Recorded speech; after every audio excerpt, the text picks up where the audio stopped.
త్రిమూర్తులు ప్రకృతి శ్రీ ఒక్కటే.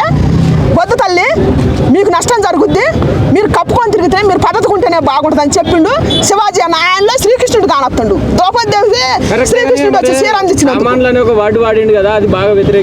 బుద్ధి లేదు అసలు. సామాన్లని ఆయన ఒక్కడ కాదు అన్నది. సిగ్గుండాలనే వాళ్ళు, సిగ్గుండాల.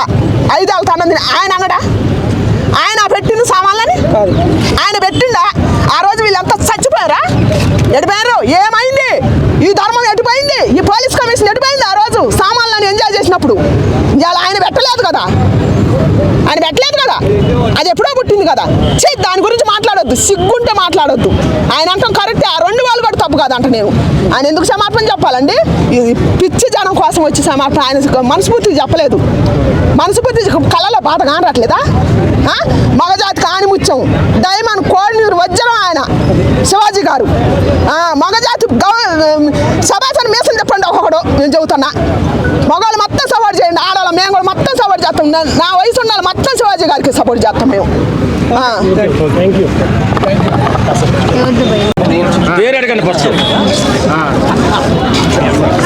ఇప్పుడు శివాజీ గారు కామెంట్ చేశారు కదండి తెలుగు ఇండస్ట్రీ మీద, అదేవిధంగా ఆడవాళ్ళ మీద.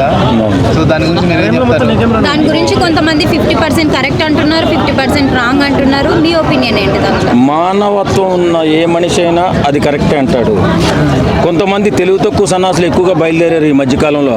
ఆడది అర్ధనగ్నంగా తిరగాలి, ఫుల్ నగ్నంగా తిరగాలని కూడా చూస్తున్నారు. అలాంటి వ్యక్తులకి నచ్చకపోవచ్చు. వాస్తవంగా చెప్పాలంటే ఈవేళ శివాజీ గారు చెప్పిన మాట ఒక రియల్ హీరో కాకుండా రియల్ హీరో చెప్పినటువంటి మాట. అంటే ఎప్పుడో చెప్పారు కానీ ఆ మాట అప్పుడు ఆయన తొక్కేశారు. ఆయన మాట బయటికి రానివ్వలేదు. ఈవేళ శివాజీ ధైర్యం చేసి చెప్పాడు. నిజంగా మగవాడు శివాజీ. వాస్తవంగా ఈ మాట్లాడుతున్నటువంటి వ్యక్తులు శివాజీని ట్రోల్ చేస్తున్నటువంటి దుర్మార్గులకి చెప్తున్నా, అదే మీ భార్యని మీ బిడ్డలు ఏంటి అర్ధనగ్నంగా మీరు పంపించగలుగుతారా? మీ భార్యలు అయితే మాత్రం బయటకు వచ్చేటప్పుడు సాంప్రదాయబద్ధంగా చీరలు కట్టుకుని వస్తున్నారు, మీరు ఎందుకు పంపించట్లేదు? వాస్తవంగా ఈవేళ శివాజీ గారు ఆడబిడ్డల్ని వెనకాలండి మాట్లాడుతున్నటువంటి వ్యక్తుల గురించి చెప్పాడు. ఏమని చెప్పాడు? ఒక అమ్మాయి అర్ధనగ్నంగా వెళుతుంటే ఆ అమ్మాయిని కన్నవారిని కూడా తిడుతున్నారు. ఈవేళ మనం 10 మంది కూర్చున్న చోట ఒక అమ్మాయి అర్ధనగ్నంగా వెళుతుంటే ఆ అమ్మాయి ఏంట్రా ఎలా తయారైంది, ఎలా వెళుతుంది, దీనికి బుద్ధి లేకపోతే పోయింది, బుద్ధి లేకపోయింది, కనీసం తల్లిదండ్రులకైనా బుద్ధి లేదా అని అంటుంటే ఆ మాటలు విని స్పందించారు శివాజీ గారు. అంటే స్త్రీ సమాజాన్ని మొత్తాన్ని ఉచ్చరించలేదు. నిజంగా ఇంతమంది చాలామంది బయటకు వచ్చి మాట్లాడుతున్నారు, స్త్రీకి స్వేచ్ఛ లేదా, గాడిద గుడ్డు లేదా అనేసి. వాస్తవంగా మన ఇంటికి తాళం ఎందుకు వేసుకుంటామండి? మన ఇంట్లో ఉన్న వస్తువులు కానీ, బంగారం కానీ, డబ్బు కానీ పోకుండా ఉండాలని, దొంగ దుబ్బేయకుండా ఉండాలని. అలాగే మనకున్నటువంటి సాంప్రదాయాన్ని, గౌరవాన్ని పోగొట్టుకోకుండా ఉండాలంటే మన పరిధిలో మనం ఉండాలని చక్కటి మాట, ఆడవారి గౌరవాన్ని నిలబెట్టేటటువంటి ఒక మాట శివాజీ చెప్తే కొంతమంది బయటకు వచ్చి స్వేచ్ఛ లేదా, గాడిద గుడ్డు లేదా, వారికి సమాన హక్కు లేదా, హక్కుల గురించి అనసూయ ఈ బట్టలు వెస్ట్రన్ వేర్ వేసుకోవడం నాగరికత, అది తెలియకపోవడం మీ కర్మ అన్నట్టుగా మాట్లాడుతాం. అవును, నిజమే. మరి నాగరికతే కాదంటలా, మరి అవి కూడా ఎందుకు అంటున్నాం మేము? ఇప్పుడు బికినీ వేసుకుని బీచ్లో తిరుగుతుంది మొగుడిని వేసుకుని, అవి కూడా తీసేస్తే ఇంకా ఆనందించే కుర్రోళ్ళు ఉన్నారు కదా. మన దేశానికి సంస్కారం, సాంప్రదాయం ఏడుస్తుంది కదా.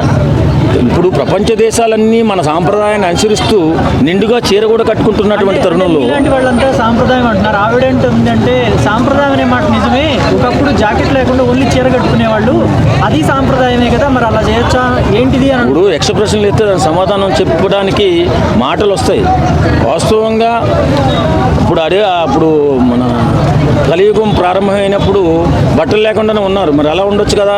ఆదిమానవుడు సాంప్రదాయం అంటే మన గౌరవాన్ని నిలబెట్టేలా ఉండాలి మన వేషధారణ అని చెప్పారు శివాజీ గారు. ఆడబిడ్డలు బాగుండాలి, వారికి గౌరవం ఉండాలి, వారు అన్ని రంగాల్లో ముందుకు ఎదగాలని చెప్తుంటే కొంతమంది వచ్చి ఇలాంటి వికృతమైన మాటలు మాట్లాడుతున్నారు కదా. ఇలాంటి మాటలు మాట్లాడకూడదు. శివాజీ గారు చెప్పింది ఆడబిడ్డల ఎలా ఉంటే గౌరవం పెరుగుతుందని ఒక సూచన చేశారు. దానికి ఎంత ఏడుపు ఎందుకంటున్నా, ఏడ్చే వాళ్ళందరూ ఇప్పుడు నాగాన్వేష్ అనేటటువంటి ఇది నాన్ వేష్ అనేటటువంటి ఒక కుక్క ఇష్టానుసారం మురుగుతే మరి బయటకు వచ్చిన కుక్కలు ఎందుకు మురగట్లేదు? మరి నాగబాబు గారు కూడా అంటున్నారు కదా, ఇది ఆడవాళ్ళ హక్కు, ఇది ఫ్రీడమ్ ఇవ్వండి ఆడవాళ్ళకి అని చెప్పేసి. ఎవరు పడితే వాడు స్టేజ్ ఎక్కి మాట్లాడుతున్నారు అవునమ్మా. కూడా అంటున్నారు. నాగబాబు గురించి ఒక మాట చెప్పాలి. నాగబాబు గారి గురించి ఒక మాట చెప్పాలి. ఒక ప్రశాంతంగా ఉన్నటువంటి మెగా ఫ్యామిలీలో ఏదో చెత్తపుట్టు తీసుకొచ్చి అందులో పడేస్తాడు.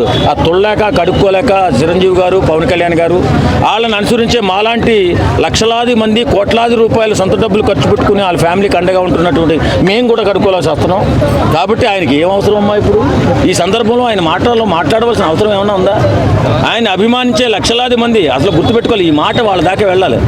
బాబు, మెగా ఫ్యామిలీకి లక్షలాది మంది కోట్లాది రూపాయల సొంత డబ్బులు ఖర్చు పెట్టుకుని వారి గౌరవాన్ని కాపాడుకుంటూ వారి స్థాయిని నిలబెట్టుకుంటూ వస్తున్నాం.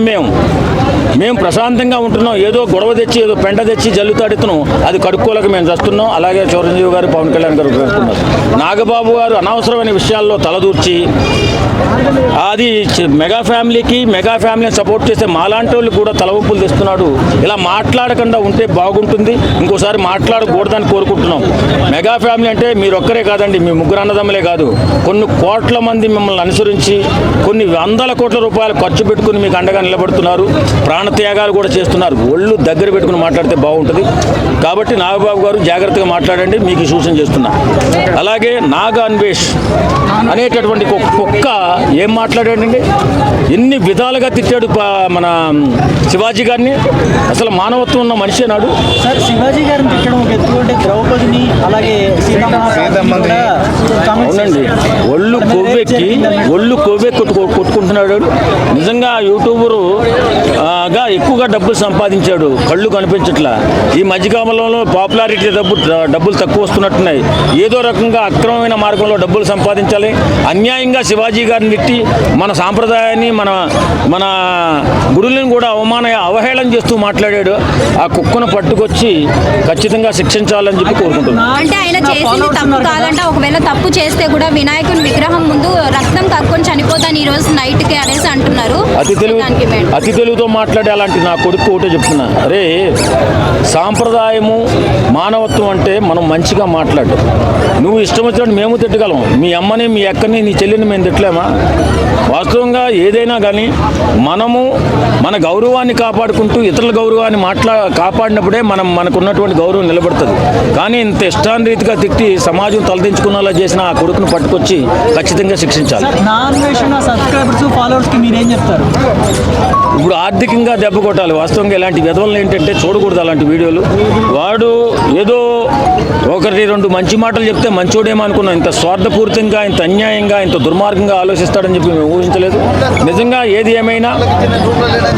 ఏమైనా సరే అంత ఘోరంగా తిట్టాడు శివాజీ గారిని. శివాజీ గారు ఒక రియల్ హీరో. నేను చెప్తున్నా, ఈ మాట్లాడే వాళ్ళందరికీ చెప్తున్నా, శివాజీ గారు అంత పాపులారిటీ ఉండి కూడా ఆడవాళ్ళ గురించి మాట్లాడాలంటే గట్స్ ఉండాలి. ఎందుకంటే చాలామంది తల్లిదండ్రులు ఇబ్బంది పడుతున్నారు. ఏంటి బిడ్డలకే చెప్పలేక ఇబ్బంది పడుతున్నారు. అమ్మ నీ డ్రెస్సింగ్ బాగోలేదంటే నాకు నచ్చింది డాడీ, ఏమనంటే ఊరేసుకునేలా ఉంది. కాబట్టి శివాజీ గారు ధైర్యం చేసి ఒక గొప్ప మాట చెప్పారు. ఆడబిడ్డలు మీరు ఇలా ఉంటే మీ గౌరవం పెరుగుతుందమ్మా, మీ స్థాయి పెరుగుతుంది, మీకు జరిగేటటువంటి ప్రమాదాలు కూడా తగ్గుతాయని ఆయన ఒక మంచి హృదయంతో ఒక తండ్రిలాగా ఆయన చెప్పినటువంటి మాటను స్టార్ట్ చేసింది మహా ఇల్లాలు మా జనరేషన్ మహాపతివ్రత అనసూయ. మా జనరేషన్ మహాపతివ్రత చూసాం ఈ మధ్యకాలంలో. చాలా గట్టిగా చూసాం ఆమెని. మన కనులానందంగా చూసాం ఆమె విప్పేసిన బట్టలు, ఆమె వేసుకున్న బికినీలు. అలాగే ఉండాలి అందరూ అనుకుంటుంది. ఒక్కసారి అనసూయ నీ బిడ్డలకు చూపించు, నాన్న నేను ఎలా బయటికి వెళ్తాను బాగుందా అని. ఆడు కరెక్ట్ అంటే నువ్వు బయటకు వచ్చేసి. కానీ సిగ్గు లేకుండా, బిడియం లేకుండా, మానవత్వం లేకుండా మంచి చెప్పిన వాడిని ఇష్టాన్రీతిగా తిడుతూ దుర్మార్గంగా మిగిలిపోయింది అనసూయ. అలాంటి వ్యక్తి సమాజానికి పట్టిన చీడపురుగులా భావిస్తున్నాం. అలాగే ఒక మాట చెప్పాలి అంటే ఎవరి బిడ్డ అయినా ఇప్పుడు ఆడబిడ్డలు అలా అర్ధనగ్నంగా తిరుగుతుంటే అన్నదమ్ములు ఎంత ఇబ్బంది పడుతున్నారు, తల్లిదండ్రులు ఎంత ఇబ్బంది పడుతున్నారు చెప్పలేక చాలామంది ఇబ్బంది పడుతున్నారు. ఆడబిడ్డలు కూడా అభివృద్ధిలో ముందుండాలి తప్ప ఇలాగ బట్టలు వేసుకోవడంలో, బట్టలు తీసేయడంలో ముందుండకూడదని మనస్ఫూర్తిగా కోరుకుంటున్నాను.